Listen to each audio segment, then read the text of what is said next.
So the first question that people asked, and these are all related to girlfriend boyfriend stuff, is what is the right, is it okay to have a girlfriend boyfriend before marriage, and what is the right age to have a boyfriend? Is it okay to be in a relationship before marriage? What age should people start dating? Is it okay to have a girlfriend boyfriend before marriage? So I had a girlfriend before I was married. I wasn't into Sikhi at that period of time, so that's a bit of a caveat to that. And I was in high school, so I assume that's the age where most people will probably start to look at the opposite sex and start to have those kind of vichar about whether they should have a relationship. I also think there's more pressure on you guys now than there was when I was a kid, because when I was a kid, social media wasn't there. There wasn't as much pressure from films, the media, all the types of inputs that we're taking on, all the things we're seeing around us. It wasn't as prevalent then, and it wasn't uncommon for someone not to be in a relationship at that period of time, whereas now it's probably quite uncommon. You're kind of swimming against the stream in relation to this. So I'll show my experiences. So I was in a relationship before marriage, and I thought I was going to marry this person, and then I actually started getting into Sikhi. I went to university, and I started learning more about Sikhi, the message of Guru Granth Sahib Ji, started doing more simran, and then we kind of started to have a bit of divergent paths, because we actually met at a club. So you can see how, like, she was like, well, I'm still the same person. We were together for about 4 years, and she was like, I'm still the same person I was before, but you've completely changed. Your appearance has changed. I was Monna before, and your lifestyle's changed.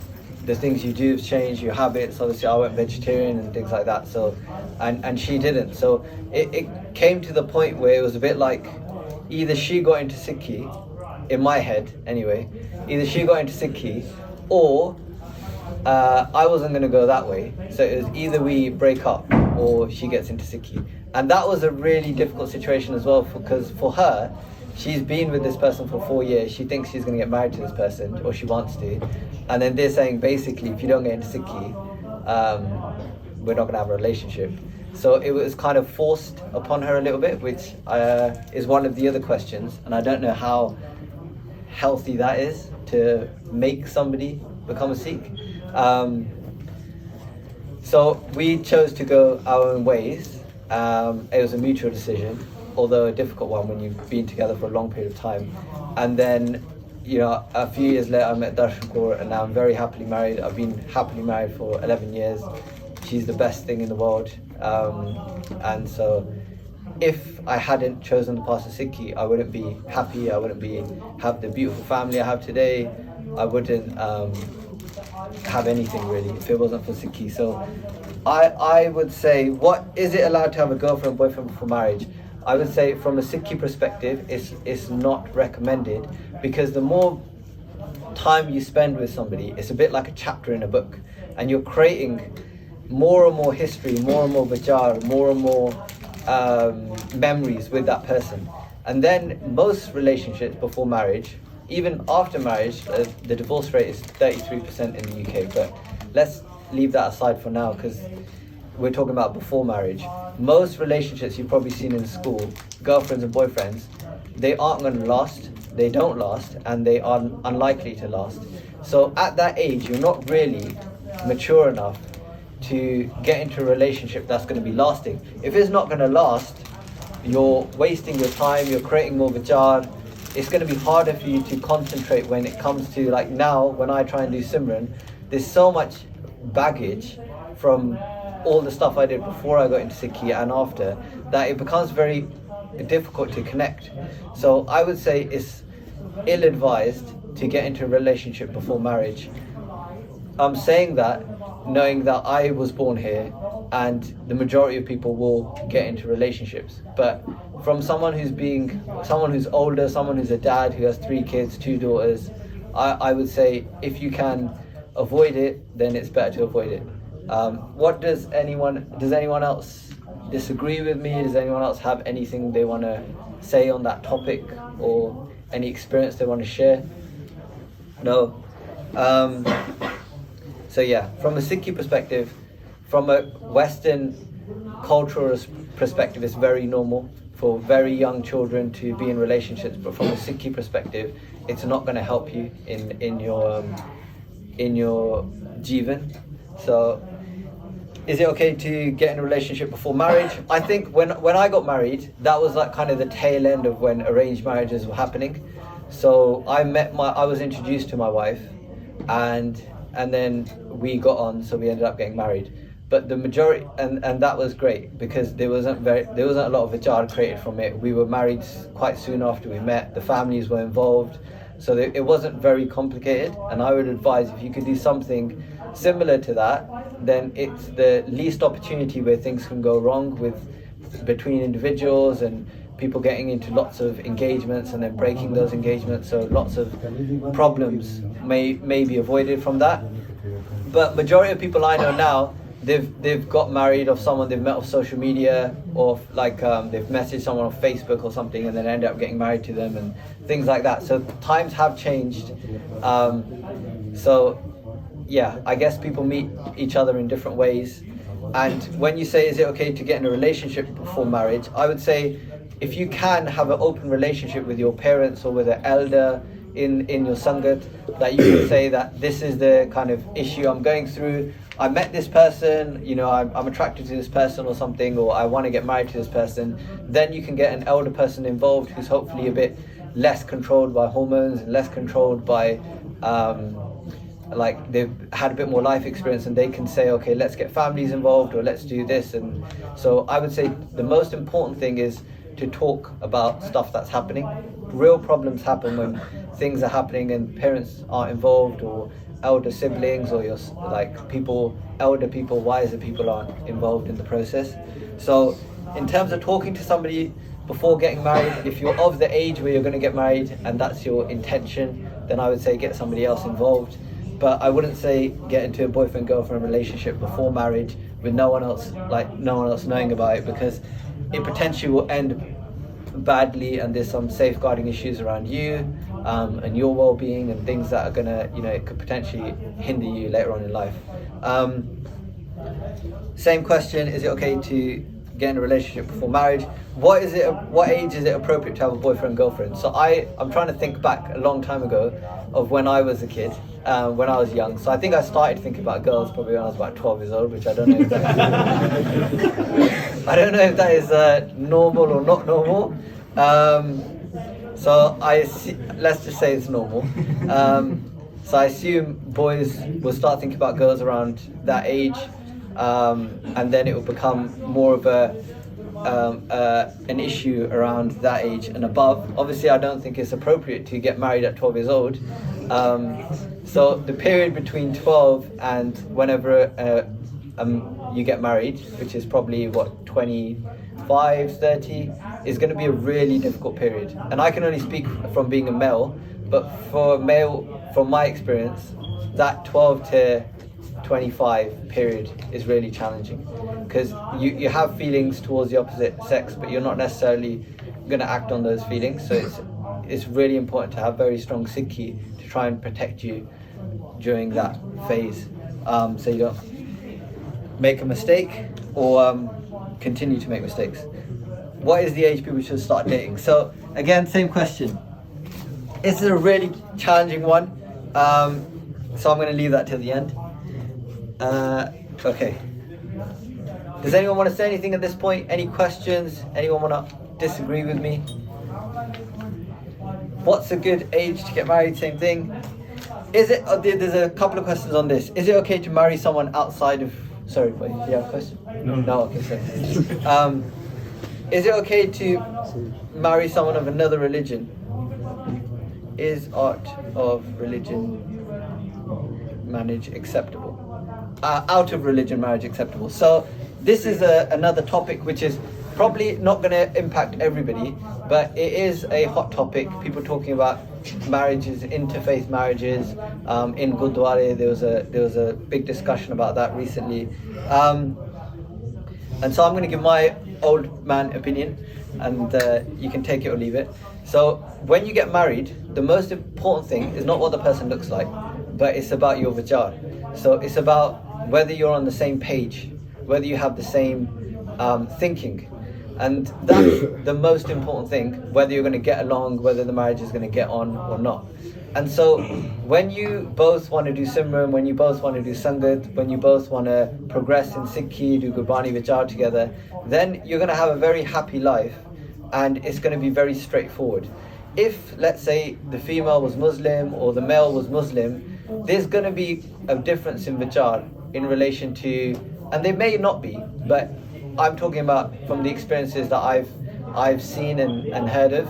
There may be differences in how should somebody pray, how should someone bring up their kids, should their kids have long hair or not. And I know of people who've ended up getting a divorce because one person wanted to grow their kids' hair and the other one didn't. So and that's within the same religion. So if your vichar are very different, it's difficult for a marriage to work. It's not. I'm not saying it's impossible, but it's difficult. So unless both people are saints and they're going to be so amenable to whatever the other person wants to do and be able to compromise on everything, it's more straightforward if you get married to somebody who has similar vichar to you, and that's more likely to happen within your own community.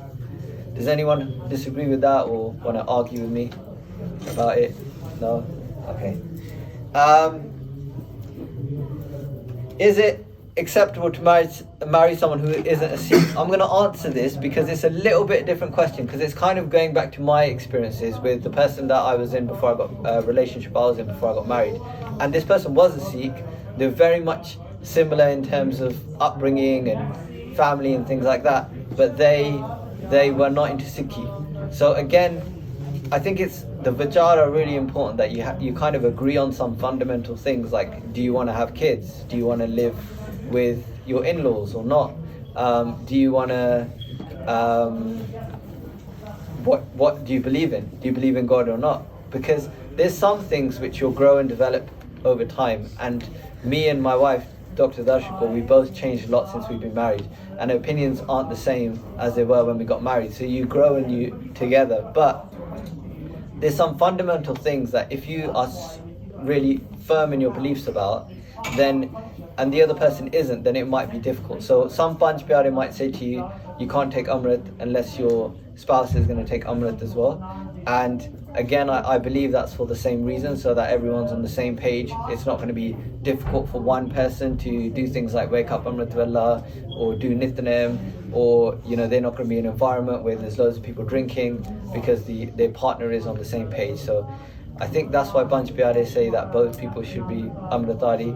And generally, if you go to the Gurdwara, they will say that if you're going to have an Anand Karaj, the ideal is for both people to be Guru Wale, to be Amritari. But whether they are a Sikh or into Sikhi, I think if you're into Sikhi, which you probably are because you're at a Sikhi camp, then it's easier for you if they are or are willing to walk that path or are interested in that path. And there's lots of people, I know a Spanish, a Mexican Sikh, I know lots of white Sikhs from the US, from New Mexico, and they're better Sikhs than I am. So it's not necessarily about someone's appearance or background, but they need to have that love. And if they have that love and that desire to learn, then there's potentially, that's more important than, I would say, where somebody is from or things like that. Is it okay to be marrying someone that is not Amritari, but in the future might become one? That kind of goes back to my experience. I think it's okay if they have an interest in getting into Sikhi. I don't think it's right to force someone to say you have to wear keski or you have to take Amrit, otherwise I'm not going to marry you. I don't think that's right, because that's jor, that's putting jor on somebody, and I don't think love is going to grow from that. And Sikhi is a part of love. Like Maya says, Jin prem kiyo tin hi prapayo, and gaviye suniye man rakhe pao. Like Gurbani talks a lot about love. So no one is going to love something if they're forced to do something. So whether that's your parents forcing you to do something, or whether that's your spouse, it has to come from you. You have to generate that. You have to build that love and that relationship with your guru yourself. That can't be forced upon you. So hopefully that answers that question. Can I ask a question? Yeah. So basically, sometimes what happens is parents tell their daughter like, not take Amrit until you get married, because sometimes you don't know which family you're gonna go in. So if they're into Sikhi, and if you want to get married, and if she wants to take Amrit later, is it still like, is it okay to get married then? Yeah, I'll share my personal opinion. Obviously, it's not necessarily correct, but I would say yes, absolutely, because that person has pyar and sharda for Sikhi. Let's go on the opposite end of the spectrum. You could have somebody who wears keski, like sarva viveki, like strict amritari, but they have no interest in it. Like I know people personally who their parents did it, they did whatever their parents did, but they don't actually want to do it. So you can't go on the face value of a person. You have to go on somebody's, on the internal. So if someone has sharda towards Sikhi and they want to, after marriage, get into Sikhi, and I know for Bibiyan, like case is an issue. Like I work with Gore, and the Gore have said to me that if we had to look at religion and pick one, we would pick Sikhi, because fundamentally it's incredible. Like, you know, seva, simran, sangat, the pyar that there is for Sikhi, the non-judgmentalness that there is in Sikhi if it's done right. But I think the case aspect, the puts a lot of like bib me off. So, you know, maybe they haven't taken Amrit because of that, but it doesn't mean that they don't do the other stuff. It doesn't mean that they don't wake up Amritullah, do Simran, do Sangat, that they're not pious, that they're not going to give their heads to the Guru when they get at the right time for them. So the answer is yes. Where is the line drawn between when boys speak to girls? So I think that's a really good question, and I think that line is a very grey line, and it's a very wide line. When a guy speaks to a girl, what is his intention, and vice versa? And should guys be putting girls in that situation where they're adding them on Instagram or Facebook and then speaking to them? It's probably a sensitive topic, which I think it's probably happening to everybody. But I have kids, and so as a parent, I would want to know who my kids are speaking to, and especially as a dad of two daughters, I would want to know what guys are saying to my daughter. So I think the Sikhi answer that you'll probably get is that, you know, think of the other person as your sister, and what would you say to your sister or your mother, and speak to them in that way, and that's the gurbani answer. But it is a very difficult age, and it is a very fine line. So I would say if you can avoid it, like if there's no need for you to speak to somebody of the opposite gender, there was a Gursikh who said something to me once. He was like, you don't even want to put yourself in a situation where you could be accused of something. So if you can avoid a situation, like if it was going somewhere with a young girl in a car alone, it's like, why would I want to put myself in that situation? It's like you have to use a bit of, when you hear about these things happening, you think, why was that person even put in that situation? So I think as parents, like myself, we need to think about safeguarding my kids. Like, where does my son go to by himself? Who is he speaking to? What are they saying? That's kind of part of the parent's responsibility. And then it's part of my son's responsibility to say to me, you know what, this person said this, or this person did this, or, you know, touching, or whatever it is, or there's lots of things which I think is within a family. Safeguarding rules need to be set, and then there need to be a safe environment for kids to be able to say, this happened to me, or I didn't feel comfortable when this happened to me. So it's I think it's an individual thing, but it's the parents and the individual's responsibility to kind of have that conversation. Some parents may be very blasé and be happy for people to have relationships before marriage, for boys to speak to girls. And personally, as a father of two daughters, I would want to know if guys are speaking to my daughters. I would want to know who it is, why they are speaking to them, what the conversation is about, and stuff like that. And I hope that my daughters would have the relationship with me where they'd be able to talk to me about stuff. But we'll see when they come to that age. My daughter's 3 months, so she's got a while. Relationships in Sikhi aspect of life. So relationships, in terms of from a scientific perspective, my wife is a doctor of psychology, so from a science perspective, the biggest indicator of your quality of life, whether you're going to be happy or sad, is the quality of your relationships. So that's your spouse, your partner, your mum, your dad, your brothers and sisters. So the better relationship you have with the people in your life, the happier you're going to be in your life, and the healthier and longer you're going to live.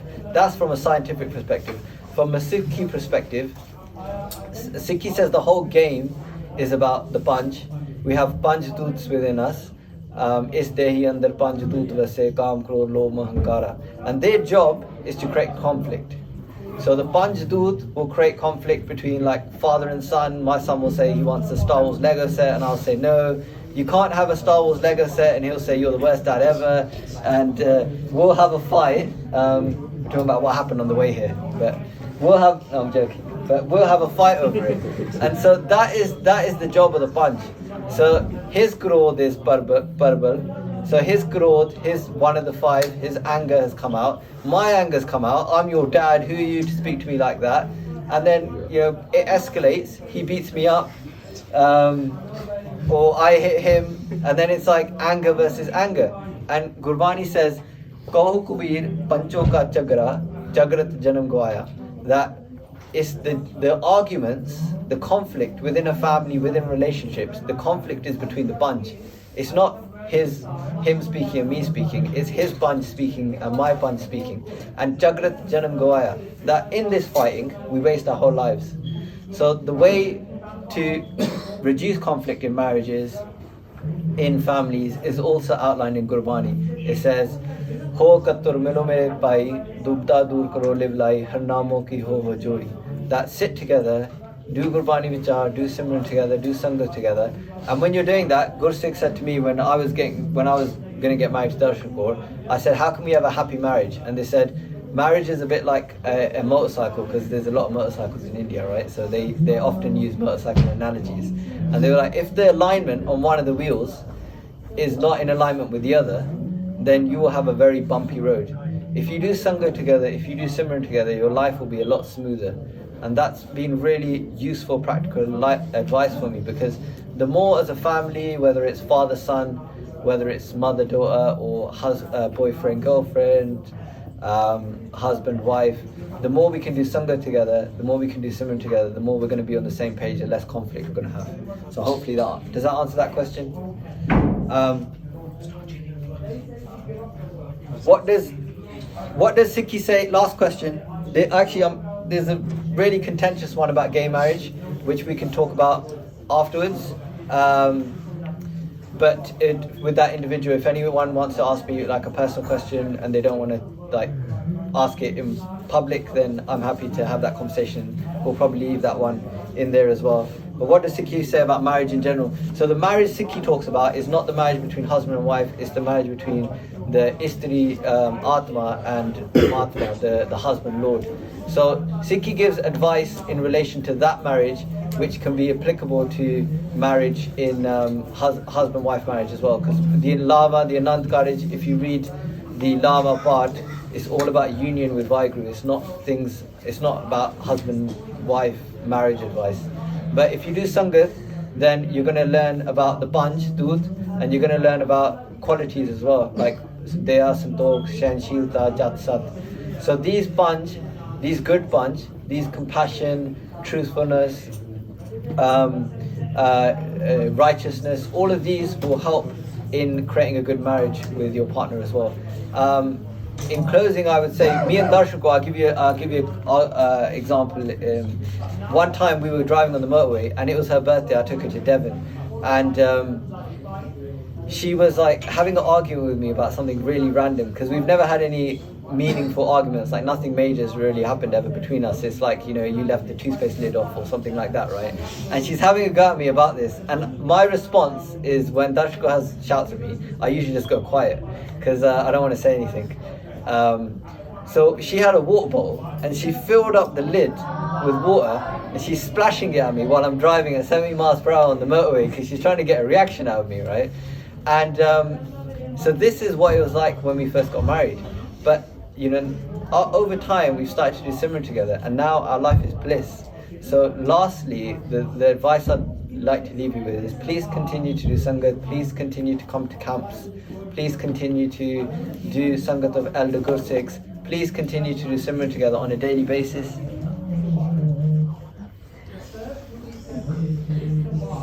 Yeah, so as we've done sangat, my son was saying to tell them when you met elder Gursikhs and you did simran together and how your life has changed through it. So we want to be like role models. We want to be role models to other communities. We want to be role models to other people who are not into Sikhi within our families, and we want to be role models to the future generation. And you guys are our future. So my binti is just to keep doing sangat, keep doing simran, and I pray that you guys have a non-garbage and happy life as well.